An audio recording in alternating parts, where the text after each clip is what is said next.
கிறிஸ்துக்குள் அன்பான தேவஜனமே, நம் அனைவரும் ஆண்டவராக இயேசு கிறிஸ்து நாமத்தினாலே வாழ்த்துக்கள் சொல்லுகிறோம். இன்று நாம் பிரகாசிக்கிற மெய்யான ஒளி ஆண்டவராகிய இயேசு கிறிஸ்து குறித்து யோவான் 1ஆம் அதிகாரம் 9ஆம் வசனத்தை தியானிப்போம். உலகத்திலே வந்த எந்த மனுஷனையும் பிரகாசிப்பிக்கிற ஒளியே அந்த மெய்யான ஒளி. அவர் உலகத்தில் இருந்தார், உலகம் அவர் மூலமாய் உண்டாயிற்று, உலகமோ அவரை அறியவில்லை. இதில் என்ன சொல்றார் ஆண்டவர்னா, உலகத்திலே வந்த எந்த மனுஷனையும் பிரகாசிப்பிக்கிற ஒளியே அந்த மெய்யான ஒளி. பிரகாசிக்கிற இப்போ ஒரு மனுஷன் பிரகாசமா இருக்கணும். பிரகாசம்னா வெளிச்சம், நீதி. வேதமே வெளிச்சம்னு வேதம் சொல்லுது இல்லையா? பரிசுத்த வேதாந்தத்துல வேதமே வெளிச்சம்னு சொல்லுது. இப்போ நாம வெளிச்சமா இருக்கணும்னா வேதத்தை வாசிக்கணும். வேதத்தை வாசித்து வேதத்தின்படி நடந்து ஆண்டவருக்கு கீழ்ப்படிந்து நடக்கிற கட்டளைகளை அறிந்து கொள்வோமானால் நாம் இந்த பூமியில பிரகாசமா இருப்போம் அப்படின்னு சொல்றார் ஆண்டவர். பிரகாசம்னா பிரகாசிக்கிறதுக்கு வேதமே வெளிச்சம், பிரகாசம், ஒளி, இது எல்லாமே புகழ குறிக்கும். நீதி, ஒளினா நீதி, வெளிச்சம் நீதியை குறிக்குது இல்லையா? இப்போ நாம நீதியா அந்த பூமியில வாழணும்னா வேதமே வெளிச்சம்ன்ற வெளிச்சத்தை நாம தரித்து கொள்ளணும். ஆண்டவருடைய வேத வசனங்களை நாம படிக்கணும். அப்போ படிச்சு அதன்படி நாம நடந்தோம்னா வேதமே வெளிச்சம் அப்படின்ற நீதியில நாம வாழ்வோம். அதே யோவான் 12ஆம் அதிகாரத்துல 46 வசனம் என்ன சொல்லுதுன்னா, என்னிடத்தில் விசுவாசமாய் இருக்கிற எவனும் இருளில் இராதபடிக்கு நான் உலகத்தில் ஒளியாக வந்தேன் அப்படின்றார். நாம் ஆண்டவரிடத்துல விசுவாசமா இருந்தோம்னா, அவரை நம்பி அவருடைய வார்த்தைகளை கீழ்ப்படிஞ்சு அவருடைய கட்டளைகளை கை கொண்டு நடந்தோமானால் என்ன சொல்றாரு? இருளில் இராதபடிக்கு நான் உலகத்தில் ஒளியாக வந்தேன்றாரு. இப்போ இருளுன்னா நாம இருட்டு, இந்த வெளிச்சம், லைட்டு அதல்ல. இருளுன்னா பாவம். நாம பாவத்தில் இல்லாம நீதிமான்களா இருப்போன்றாரு. புகழ், வெளிச்சத்துக்கு இன்னொரு பேர் புகழ்னு ஒரு பேர் உண்டு. வெளிச்சத்துக்கு நீதினு பேர் உண்டு. வெளிச்சத்துக்கு வேதம்ன்ற பேர் உண்டு. வேதத்துல அதான் சொல்லுது, வெளிச்சமே வேதம், வேதமே வெளிச்சம் அப்படின்றார் ஆண்டவர். இப்போ இருளில் இராதபடிக்கு நான் உலகத்தில் ஒளியாக வந்தேன்னா உலகத்தில் இருக்கிற பாவிகளை மனம் திரும்ப வைக்கவும் பாவத்திலிருந்து நம்மளை ரட்சிக்குமே தான் மனுஷகுமாரன் உலகத்தில் அவதரித்தார்னு வேதம் நமக்கு சொல்லுது. உலகத்தில் ஆண்டவர் எதுக்காக வந்தாரு? பாவிகளை ரட்சிக்க உலகத்தில் கிறிஸ்து இயேசு அவதரித்தார் அப்படின்ற வேத வாக்கியங்களை நாம் வாசிக்கிறோம் இல்லையா? அதுபோல் நாம் வேதங்களை வாசிச்சோம்னா நாம் ஒளியில் இருப்போம். இருளில் இல்லாமல் ஒளியில் நடப்போம். அப்படின்னா பாவத்தில் இல்லாமல் வெளிச்சத்தில் இருப்போம், நீதியாக இருப்போம் அப்படின்னு தான் அதனுடைய வார்த்தை அர்த்தங்களாக வேதம் நமக்கு கற்பிக்கிறது. இப்போ இருளில் இருக்கும் ஜனங்கள் பெரிய வெளிச்சத்தை கண்டார்கள். மரண இருளின் திசைகளில் இருக்கிறவர்களுக்கு வெளிச்சம் உதித்தது என்று ஏசையா தீர்க்கதரிசியினால் உரைக்கப்பட்டது நிறைவேறும்படி இப்படி நடந்தது. இப்போ நாம் என்ன செய்யணும்? இருளில் இருக்கிறோம், ஜனங்களுக்கு பெரிய வெளிச்சத்தை கண்டார்கள். பெரிய வெளிச்சம்னா ஆண்டவர் இயேசு கிறிஸ்து இந்த உலகத்தில் வரும்போது நிறைய மக்கள் மனம் திரும்ப பாவத்திலிருந்து ரட்சிக்கப்பட்டார்கள். அதான் பெரிய வெளிச்சம். அவர் தான் ஆண்டவராகிய இயேசு கிறிஸ்து. அதனால மரண இருள், இப்போ நான் பாவம் நம்மளை எதுக்கு கொண்டு போவோம்னா இருள் மரணத்துக்கு கொண்டு போவோம். பாவம் எதுக்கு கொண்டு போவோம்? மரணத்துக்கு கொண்டு போவோம். அதான் மரண இருள்ன்றார். இப்போ நாம் மரண இருளிலிருந்து வெளியே வரணும்னா ஆண்டவராகிய இயேசு கிறிஸ்துனுடைய வெளிச்சத்தில் நாம் உட்பிரவேசிக்கணும். அவருடைய வேத வசனங்களை நாம் தியானிக்கணும், வாசிக்கணும். தினந்தோறும் ஒரு வசனமாவது நாம் ஆண்டவருடைய வேத வசனத்தை படிச்சுட்டு நம்மளுடைய அன்றாட பணிகளை செய்யணும் இல்லையா? அதுபோல கண்ணானது சரீரத்தின் விளக்காய் இருக்கிறது.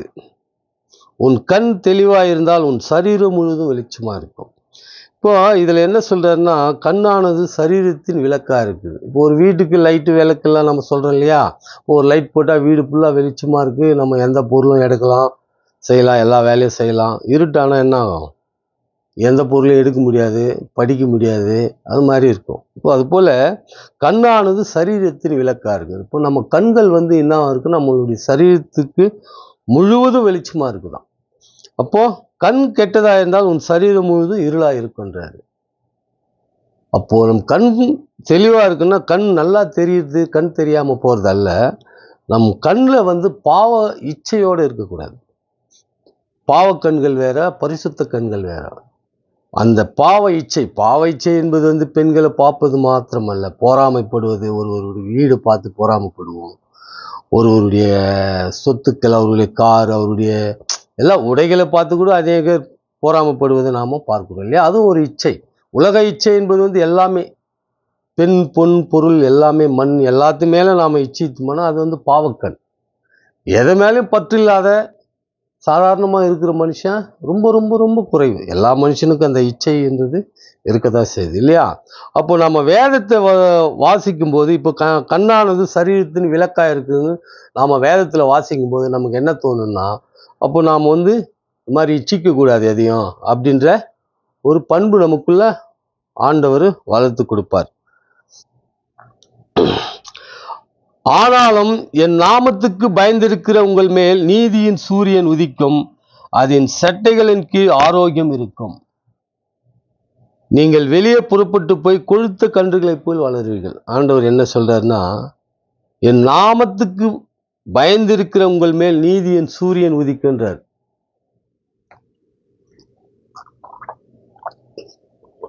இப்போ ஆண்டவருடைய நாமத்துக்கு நாம பயப்படணும் இல்லையா? ஆண்டவருக்கு நாம சமாதான பிரபு, பரிசுத்தர், நித்திய பிதா இப்படின்னு வேதத்தில் அநேக பெயர்கள் உண்டு. அவருடைய வசனங்களை படிக்கும்போது தான் நமக்கு அதெல்லாம் தெரிய வரும்.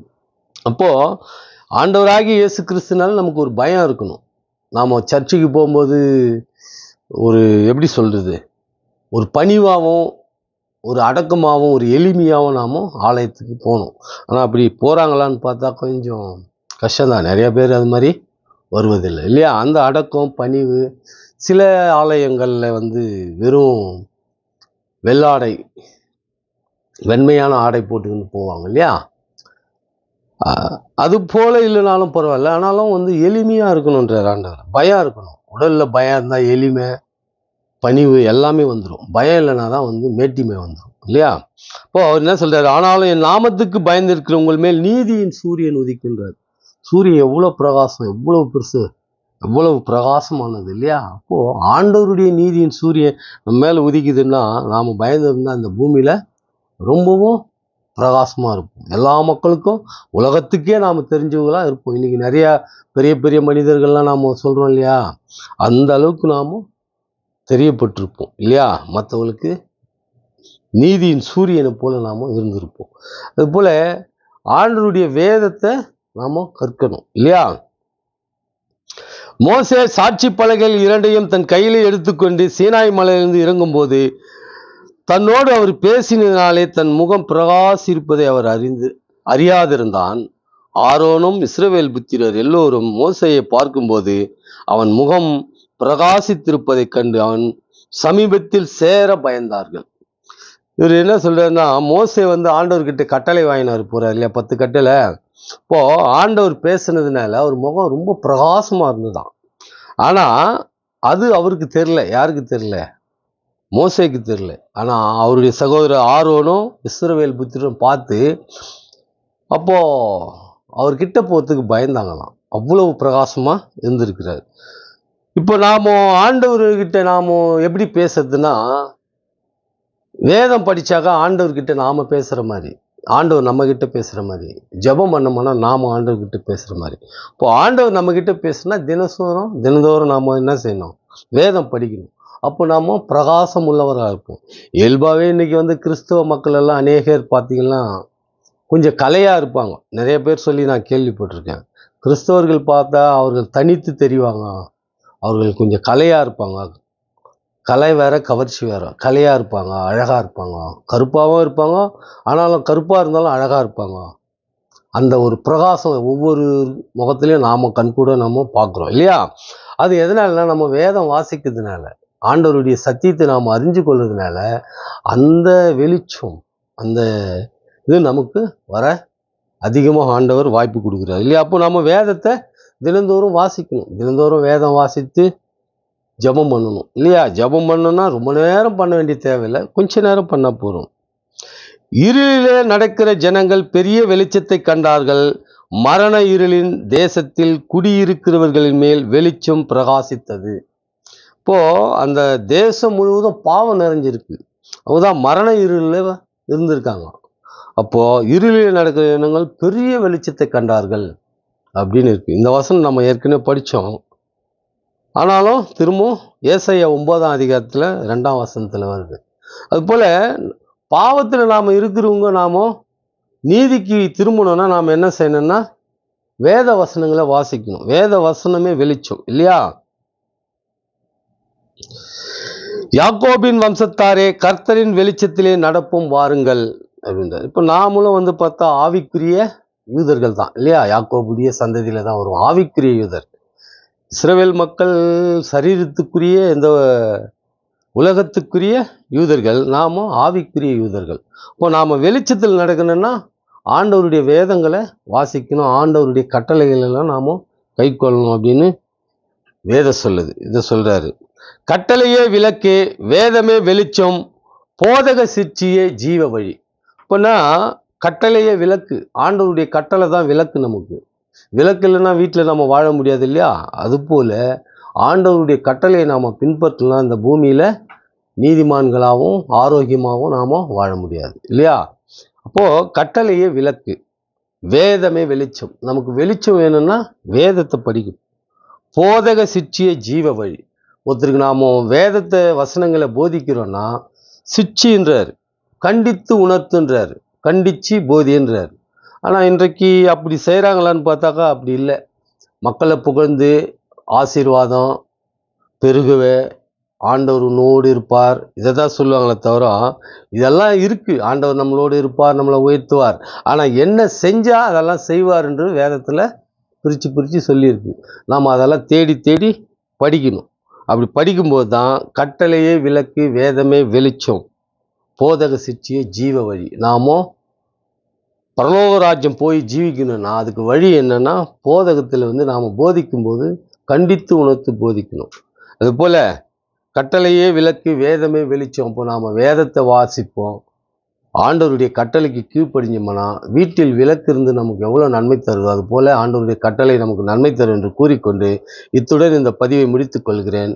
ஆண்டவராகிய இயேசு கிறிஸ்துவே துதி கன மகிமை என்றென்றும் இருப்பதாக. ஆமேன்.